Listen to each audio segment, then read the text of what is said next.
En France, deux types de protection existent. D'abord, le statut de réfugié. Dans ce cas, l'étranger doit prouver qu'il pourrait être persécuté dans son pays sans bénéficier d'autres protections. Ces persécutions concernent la race, la religion, la nationalité, les opinions politiques ou l'appartenance à un certain groupe social. L'étranger peut également demander l'asile s'il est persécuté en raison de son action pour la liberté. Si ces critères ne sont pas remplis pour obtenir le statut de réfugié, l'étranger peut obtenir la protection subsidiaire. Il doit alors prouver que dans son pays, il est exposé soit à la peine de mort, soit à des tortures ou est victime d'un conflit armé. Problème, les délais d'obtention du droit d'asile sont extrêmement longs.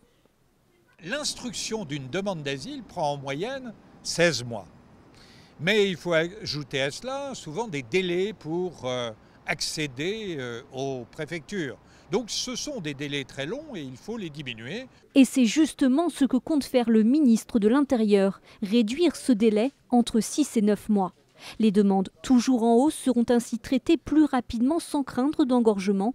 En 2012, 61 000 personnes ont demandé le droit d'asile en France, mais seuls 20% d'entre elles l'ont obtenu.